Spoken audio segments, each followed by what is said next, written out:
were a bit raunchy and raucous. We kept you on a really short leash.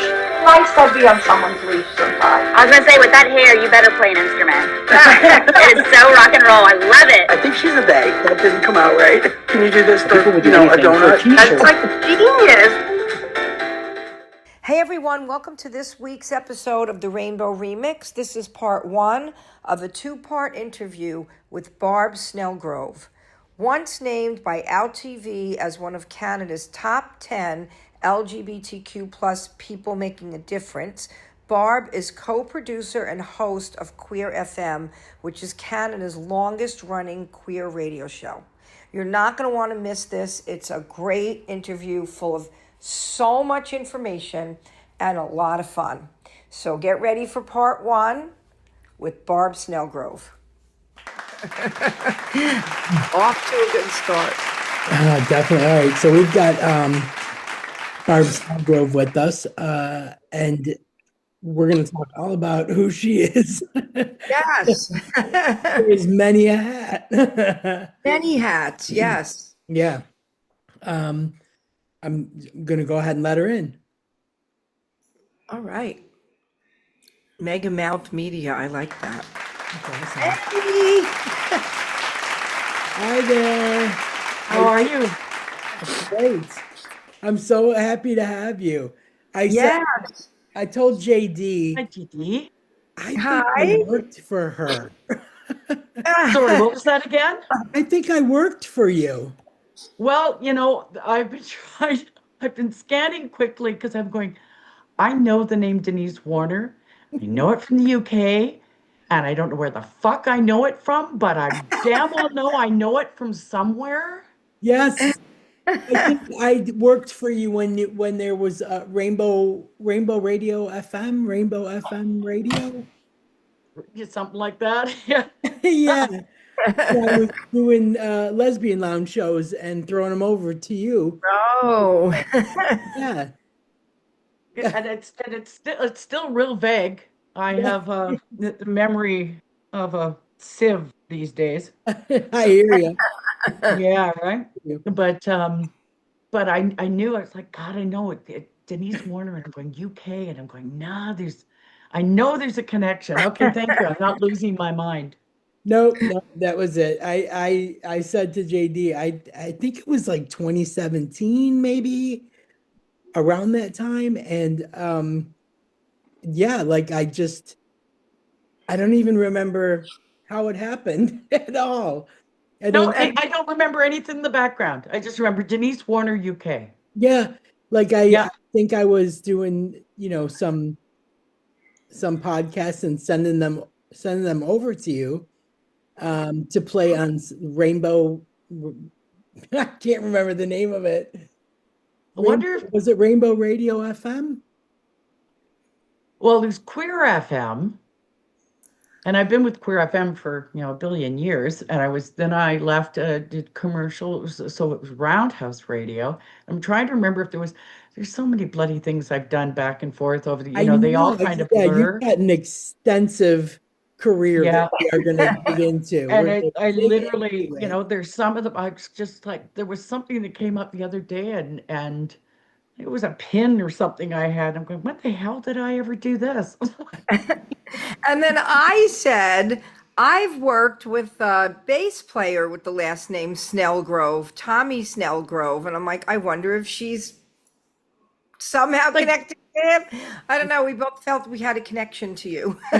Well, there's a hell of a lot more. When I was a kid, back in the day, when I was a kid, there was, God, you could count on fingers and toes how many Snelgroves out here on the West Coast. And there was a shit ton of them in like the Atlantic provinces, because that's where they dropped, right? That's where they landed. Yeah. Right. Yeah. It's not a common name, really, here anyway, I think. Yeah. But Well, it's British. yeah. I didn't know that. Yeah. Snells of the Grove is, I think, the original whatever. And it's funny because I just found out not too long ago, my cousin on my mother's side, that's the Scottish side, and he's a big family tree person. He doesn't do the gene ones where you send in your whatever DNA. He does the real ones. Oh, he digs in and the look it archive. up. Yeah, yeah. Yeah, and just found out that apparently I am related on the cousins side. So if you go, however many cousins back in time, related to three of Henry VIII's wives and the two that were beheaded. Oh, Oh, oh. I kind of like that, actually. but she has the scarf on. Yeah, go. Well, I have the scarf on because, out here on the west coast of in Vancouver, we're pussies when it comes to cooler weather. And we're not used to that like the rest of Canada. We have palm trees, for Christ's sake. Well, the rest of Canada laughs hysterically at us when it snows out here because it's like, oh my God, save the children, save the children. Same thing here. We shut down the schools when there's like an inch of snow. Everything. Yeah. Stores, you name it, nothing's open. No one knows It's how to drive in it. I get like the JD, the familiar hurricane flashbacks. Ah, Shelves are empty. There's right, no bread, right. there's no milk, there's no nothing. That's if there's a prediction that there's going to be light snow. Everybody panics over And here. everyone freaks. Well, Hey, here everyone like hits you're- up the liquor stores. They That's it. promise a big dump of snow when Yeah. we're not used to it. So my house is always, I just sit here clucking like a happy little hen because I'll have, Bailey's liqueur and hors d'oeuvres for you go. charcuterie, and then I'm happy. As long as I got charcuterie platters my of the yin yang and lots of booze, I'm good to go. I love it. And you're doing Queer FM still. QueerFM. Yep. But I think the thing that struck me the most is you were kind of doing LGBTQ plus radio before it became a thing. Yeah. Before it was before queers knew to search for it, like you were putting it out there. And it's such an amazing thing to see not only, how steady it's been, but like now everybody knows it, and you hung in there, you really hung in there when it was, like I said, no one really knew about like queer radio stations, or their focus may not have been on, queer artists or anything like that, just popping on mainstream radio and taking what they give you, and then to know that there was this alternative is just incredible. And now it's like, I don't know about you, but I can't live without my queer music. I just think it's a testament, to the times because, obviously you're in Canada, so things are a little more mellow over there, but, queers in the States are struggling. So they'll search for anything queer right now and just embrace it because they're just trying to get, the government's just trying to snuff them out. So like I just think it's we found like some really great music aficionados, if you will, from Canada, like Kenny Fitzpatrick does this LGBTQ show. And again, his sole focus is curating music from lesbian artists, and he doesn't even care what genre it is. And I just think that they're the ones that need the spotlight. So it's amazing what you do because that platform is so necessary. It's so necessary. Yeah. Yeah. That's why I wrote Unbroken. I wrote Unbroken for this whole thing that's happening here, and it's hard to get airplay. So anyway, but that's the thing now. Like, doesn't it make you happy to think that there's platforms out there that you can send it to and it'll get played? Absolutely. Credit Barb for that. I should send it to Barb. Yeah. I should send her Unbroken. Yeah, 100%. I started following, I think it was on one of the socials, Instagram, Threads, something like that. And I said, Megamouth Media, but then I saw your name underneath it and I said, I know who that is. So I did like a little deep dive and I was like, yeah, I think we worked. But the 6 degrees, Denise. Yeah. It's a running gag with a number of friends of mine. They go, it doesn't matter where I go in the world. and I'll run into someone who knows you. Yeah, You know? I believe that. I believe that. That's where Megamouth comes in. I love that name. Yeah, It well, I have a voice that projects, let's put it that way. It was a voice voice for made for radio. A broadcasting. voice Yeah, for yeah, radio. yeah. So tell us a little bit about like go back before Queer FM. Like Hmm. how did like go what was the run up to that? Like were you finding it like was it just in your mind you knew there was a need for it and you wanted to celebrate queer artists or have queer chats or music or have you always been in like LGBTQ media? Um, yeah, I guess. I mean, I've been in it for a long time, obviously, and it is, finally catching up. It's so great to see, us being able to have a conversation like we're having here with Exactly. like-minded individuals. Literally, we've got three countries going here right now on this particular Right? podcast. Isn't it Uh, amazing though when you think about Right? it? Crazy. there are things that you can say in terms of social media. There's bad and there's good. This is good. It's Yeah. also brought out elements, the people who hide behind the keyboards, Yeah. keyboard warriors, and we put that in quotes, like when I do Christians. But yeah, right. Right. But to circle back to your question, gosh, I can't even remember when I really first started with Queer FM. Now, Queer FM in Canada is Canada's longest running queer radio program. It's been over 3 decades it's been on.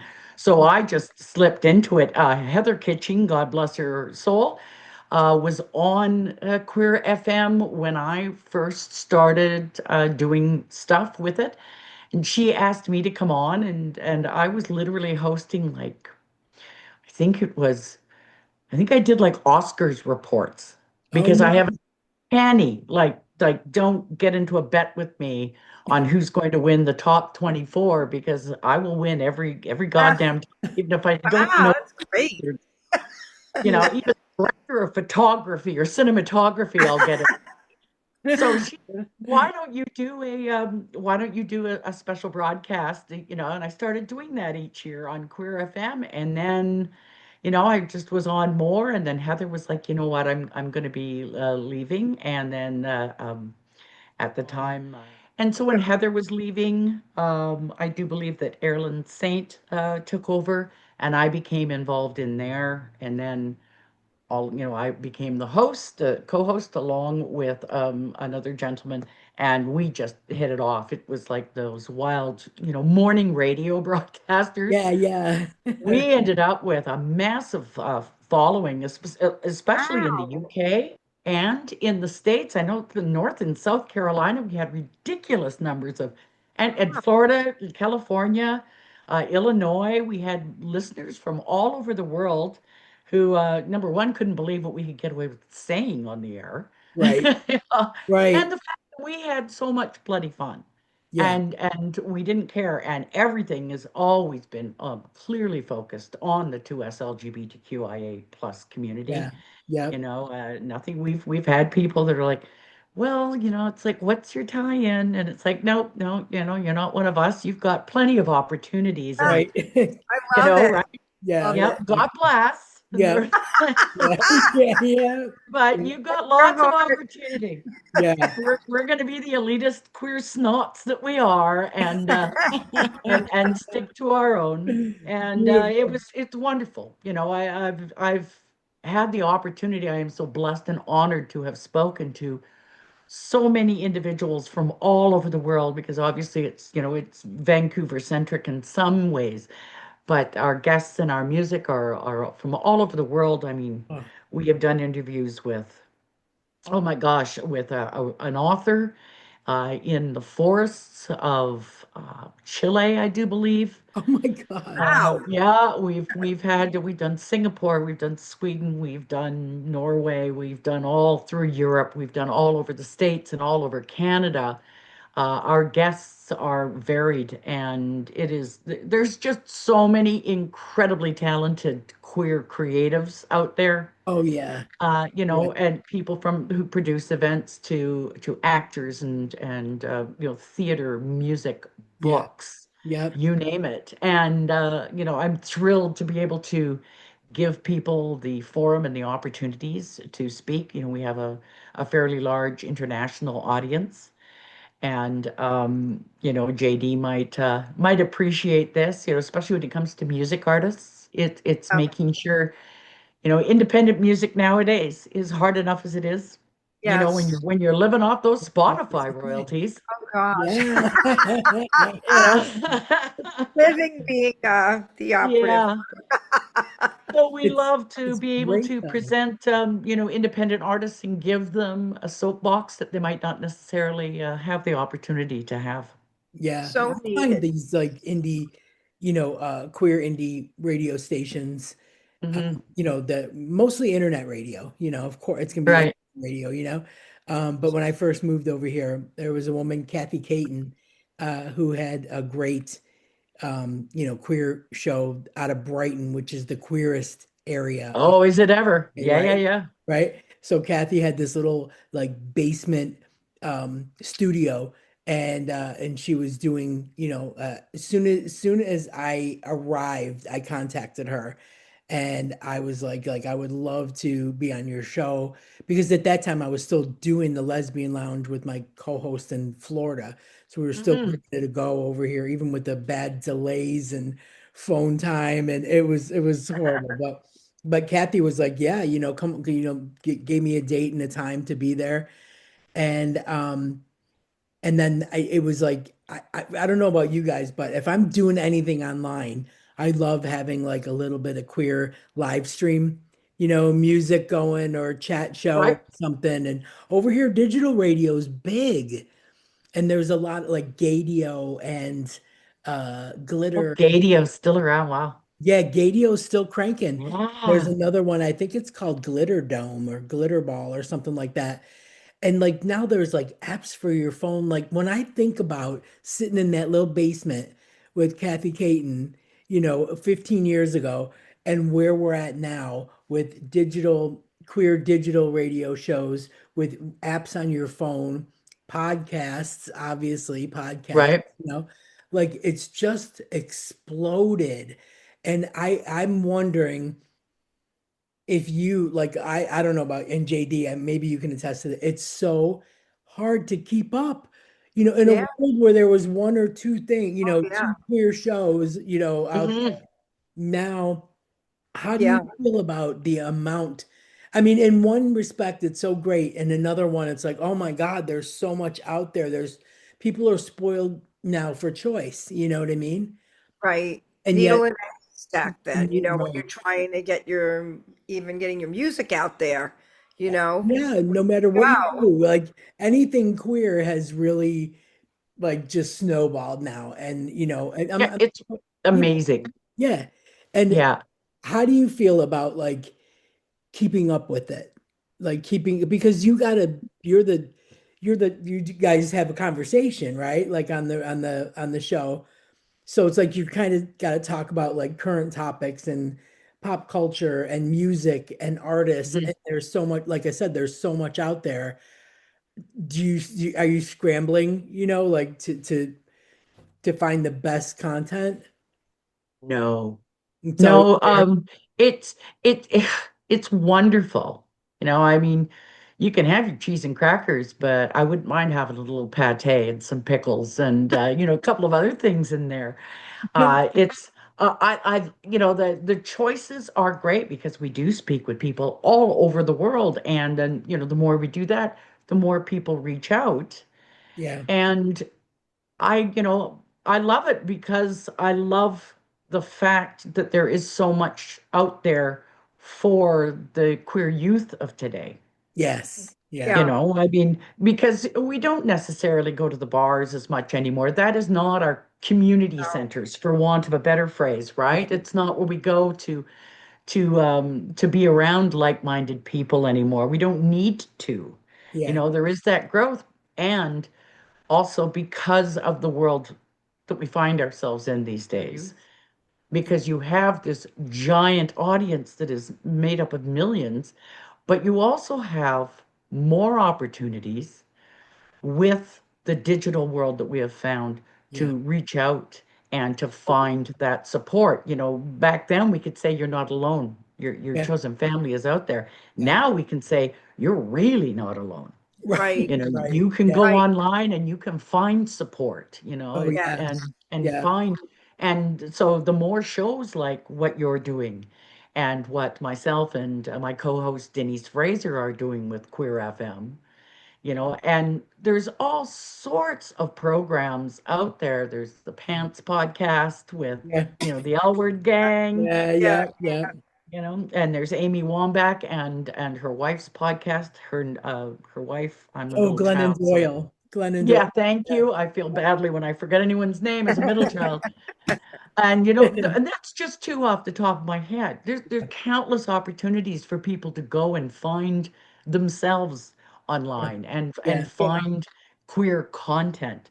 But on the same, you know, on the flip side of that, there's more reason for us to need it Yeah. because of, you know, It's so true. the cyber twits. Yeah. I remember, back in the day, because and even now, like we do weekly shows, Yeah. and I always want to have like a little bit of something in the back of my mind, like to fill in a gap, or we might need to talk about it. And Hmm. back in the day, I always wanted to provide a resource, whether it was in the Midwest, in the like bumfuck Idaho, Right. if there was a community center there, I wanted to spotlight it. If there, Yeah. if there was cornfields in Nebraska, if there was a queer bar, I wanted to spotlight it. And I would get emails, from people that would say, I am in the middle of nowhere in the Midwest. I don't see anyone that's like me. But every Wednesday, when I listen to you guys, I feel like I got friends and I learn something new, or I hear of a new place, or I find a new resource. So it became like a calling card, you know what I mean? Like to throw something out there Right. every week. And I thought to myself, and this just recently, I thought this, as far as organizations go, I think, like we've got Trevor Project, we've got, the LGBT youth hotlines, we've got a lot of organizations, for help if you need it, support if you need it. But I realized that community centers are falling by the wayside. And because of, well, in the States, I know maybe not everywhere, but in the States, their funding is getting cut. Yes. Government by the Has been past nonprofit. tense now, right? Yeah. So there are like so few bars, like you said, that's not like sober sober events are the new rage, Yeah. Yeah. Right. And so, the bars have fallen off the map. And I was like, oh my God, like how times have changed. You know what I mean? Like I would be able to pick Henrietta's in New York, or what's the big one in Dallas and Texas or whatever. I can't remember. But I remember the Wild Rose or something like that, like a lesbian bar, and being able to talk about that place, and I would literally go to the website and read whatever was on the website and just, Hmm. because at that time it was a safe space. It was a queer safe space, whether it was a lesbian bar, gay bar, whatever, queer space, and it was safe. We didn't have to worry about things like Pulse and, getting gunned down at a bar, Right. or beat up in a parking lot. Like it just wasn't, we weren't at that place, and things have changed so much, and I think when you have a platform like what you have, like what we have, um, every now and then I think it's just a good idea to drop a resource or a safe space, because there's so few left. And even if you talk about the same ones, at least that word is always getting out there and people know that there still are safe Right. spaces around, because it feels like maybe there isn't as many, and it's, There's you know, we've had a resurgence in bars here. I'm very blessed to be where I am here in Vancouver and Canada specifically, one of the first to have same-sex marriage where I got married. and That's where I yeah, got married in yeah, Ontario. It was the only yeah. place I could. Yeah. Yeah, and we are very blessed. We have, as I mentioned earlier, of course, every country has them. There are those elements out there, the what we call maple magas here in Canada. Oh, You charming. know, Okay. yeah, yep, charming. But they have the same intellectual capacity, a lot of them, as their compatriots down south. Yeah. In the middle The one that blow thing that we you. have, yeah, the one thing that we have found here in Canada, there's a reason we're the world's most educated country, I do believe. Yeah. Is the ability to see and reason. And so, I've always been very, very blessed here. There has seldom been incidences. They're isolated. They do happen. We Sure. had Yeah. an Aaron Webster murder once many, many years ago. But the kids, these kids nowadays, but the kids nowadays, there's lots of bars. The bars here are very mixed. It's like no one cares. Yeah. Yeah. Yes, there are isolated incidents. There will be anywhere you are, but in Oh, terms of, totally. Yeah. we're just appalled at what we're seeing south of the border. I believe that. Yeah. And we're also very cognizant of the fact that, there but for the grace of God. We Oh, have to yeah. watch the people Yeah. around us that are gaining steam. They're very, very vocal and they're so vocal because of course media grabs onto that, right? Yeah. Here's your headline, there's your soundbite. And the unfortunate part of that is that, them being so vocal, people forget that they're not the majority. Right. They come off as being the majority these days Yeah. because that's all you hear is them and they're yapping. Yeah. But so we're pretty good here. I mean, there's new bars opening. The Birdhouse. There's also, and they're not all in one little area. They're all over the place. Yeah. It used to be you had everybody in that one little community. Here the Yeah. Castro, for instance, in San Yeah. Francisco, Yes. right? Yeah. And Brighton, anywhere in Brighton. Brighton, right? Yeah. And that so there's I find that they're now all over the place. Here it would be Davie Village if you were gay, if you were lesbians, they're all down on the drive and Commercial Drive. Right. But as we gained rights and as we just started assimilating into society, they're all over the place now. Yeah. That's good It's to hear. It yeah. is. That's very good to hear that you're having a resurgence in bars because we still don't have that here. It's No. probably going to be harder now because we have a couple of drag show bars that were predominantly for drag shows that closed.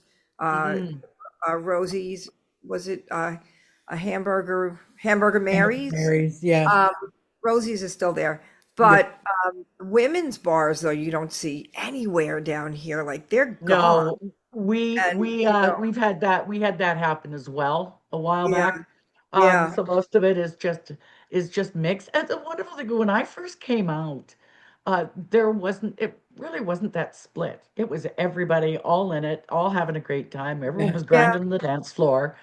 And then there started to be, there was the separation of, there was the lesbian bars and I was like, oh, I kind of miss the old days. Yeah. yeah, And it's yeah, kind of sort of flipped around. Yes, there are women's events. Sure. Yes, there are, women only or women specific events. Yeah. But I've seen a lot with the younger, quite younger crowd, that it's just an all for one kind of a mentality that seems to be coming back in, and we're just Yeah. all here for a good time, which is wonderful to see. And, I've been I've envied the food because for the longest time, I was a huge John Catucci. Oh, you gotta eat here. I gotta eat here.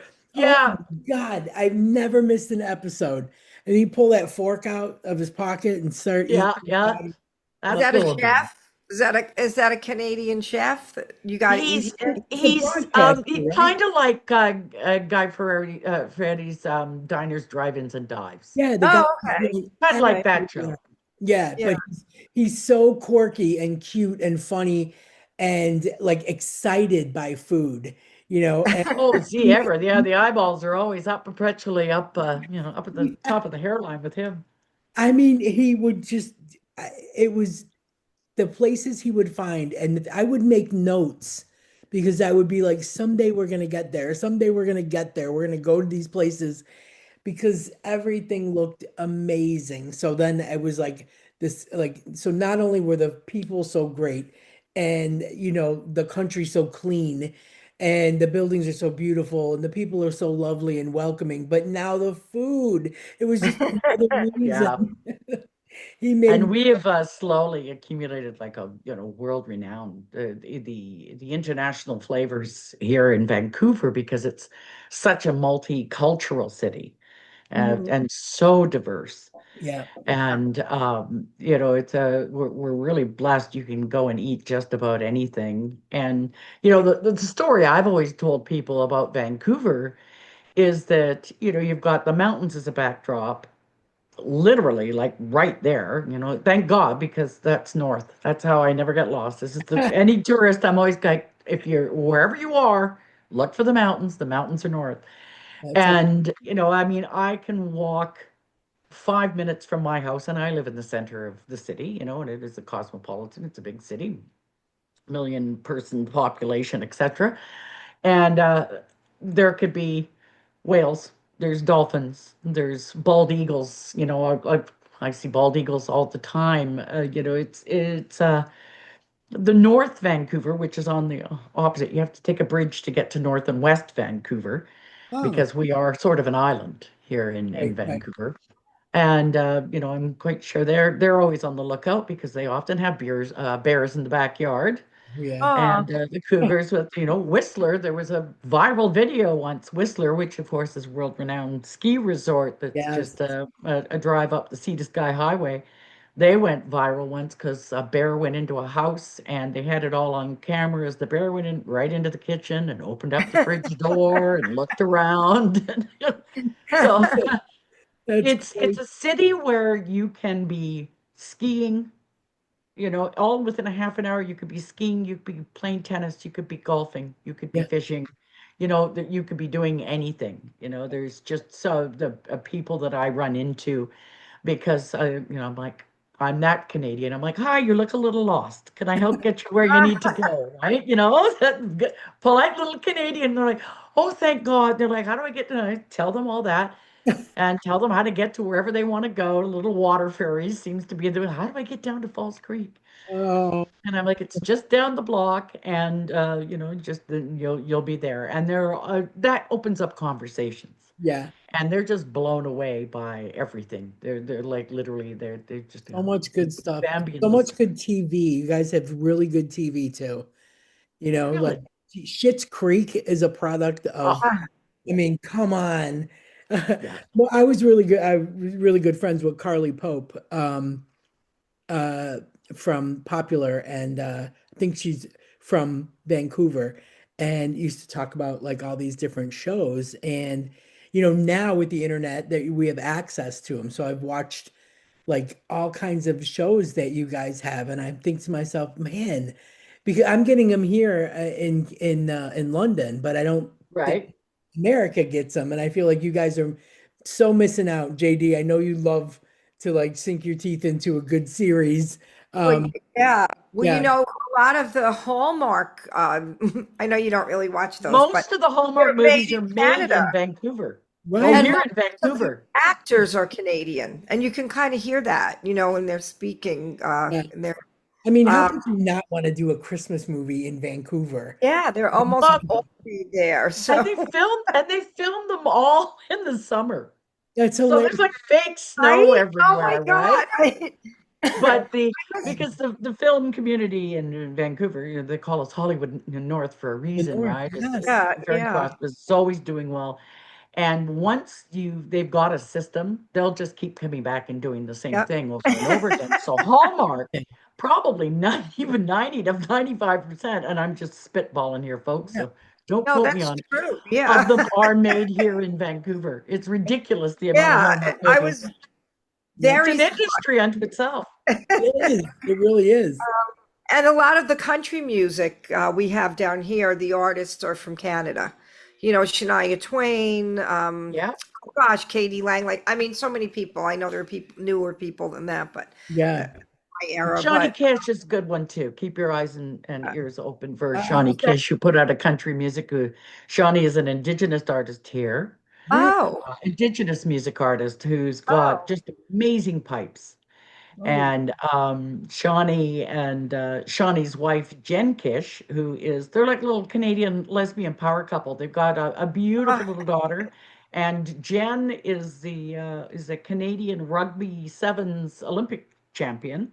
well oh done. wow. Yeah, and go team. I don't know when you're airing this, but it's us against the UK this So weekend coming up, isn't it? true. I think it's a Yeah. song, yes.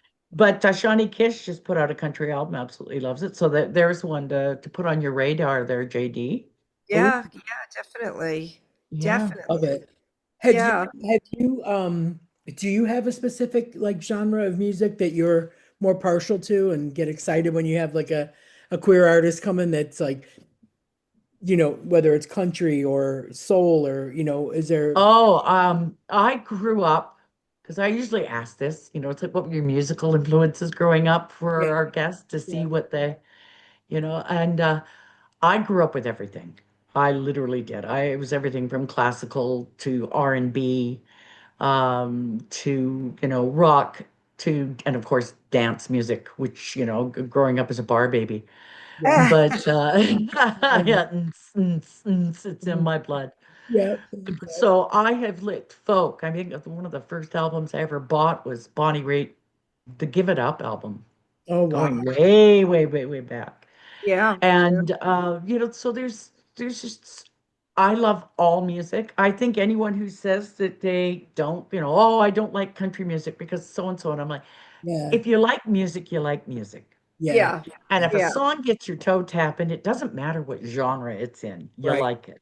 right, Right. And and to go to present day and to bounce back in terms of queer music, the amount of people that are out there getting their music out is incredible. And the fact that they're able to do this with relatively little kickback. right. But it's You know, because of I, platforms like yours. yeah, well, I These- also, and thank you for that. I also, but there's still problems. There are still like the major record labels. I know how making music has changed somewhat. It's not so reliant on the big labels. Right, But Yeah. I worked with a gentleman out of Toronto named Velvet Code, and Velvet created So Fierce music solely because they were a music artist and they were having problems because it's like, well, if you could just not be so gay or not be so queer, and all JD's the time. nodding the head, you're nodding your head. Yep, There's still lots of that going on. yeah, But then on the other end of that spectrum, you've got the the artists that we're seeing today that are able to pink pony club themselves into a Yeah. tizzy.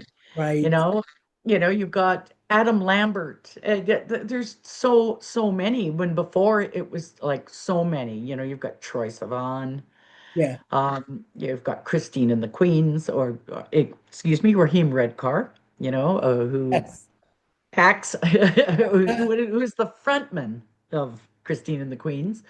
But even then, Raheem Redcar had some issues yeah, in coming out publicly as trans. So there are still problems there. yeah, It is getting better because of the strength of artists who are brave enough to just be their true selves, and always kudos to Raheem Redcar for yeah, doing that, because there are people that are musicians and who are talented creatives who are afraid to be able to be themselves, who will see artists like that yeah, and go, maybe I can do this too. yeah, And Yeah. there are so many artists. I mean, I'm not doing justice here. My mind's hitting a little fart bubble, so to speak. And I'm missing so many incredible names that are out there. Caroline Kingsbury is another one who's really starting to pick up steam in the States, who is openly queer, says they're a lesbian every opportunity that they get. And this is great, it's great to see. And it's great to see money being made Yeah. Yeah. for these artists Yeah. because, it is a business, Yeah. right? They're filling Unfortunately, it is a venues, business, they are filling venues. Like they you have know, such a strong, 100%. yeah. Yeah. We, The Billie Eilishes and, they're filling stadiums, let yeah, alone yeah. they're filling That's clubs another and thing. I love the gender fluidity, like Harry Styles, and yes. off the top of my head, like that was one of the ones that just kind of went, you know what, I'm leaning into it, and Yep. just did. And I think that also frees up, artists that might have been a little bit like, oh, I don't know if I should, JD, who was the young, the one that was in her car that did the interview? Oh, that was oh gosh, with the rabbit ears. She had bunny ears Elliot, and a Elliot bike Lee. chain. Elliot Lee. Elliot. Yeah. Yeah. You mentioned So Fierce Music. Is that out of Canada? Because I Yes, get it is. emails from them all the time. Is that a label, So It, Fierce? it is a label. It was created for 2S LGBTQIA plus artists, Okay. run by queer, They've reached out to me about distribution, and I've been in touch with them a little bit, but I wasn't sure if they were a label or just production to No, they record. they are a label, and the producer Velvet Code is the chief cook and bottle washer, a Ah, wonderful, wonderful human being, and I worked with him, and it is wonderful to see also because the offshoot of So Fierce, and again this going towards creating spaces for ourselves as queer artists, yeah. created the You Do You Foundation, Oh, which provides funding and grants for queer artists who may be going through problems financially, mental health issues, or whatever. So it is giving them the opportunity to write their boat, yeah, that's through music, because music is the be all end all. I it think is. arts and It's culture, healing, it's it memory. truly is, and it bridges gaps, and it brings people together, music and dance especially, but I do believe arts and culture. I think we saw during the pandemic just how important that the arts Yeah. are for our Totally. sanity. What a, Yet the arts are the first things to get cut when there's funding cuts, yeah. right? So that's a wrap for today's interview with Barb Snelgrove. That's part one. Tune in next week for part two. We're going to have more information and a lot more fun. See you there.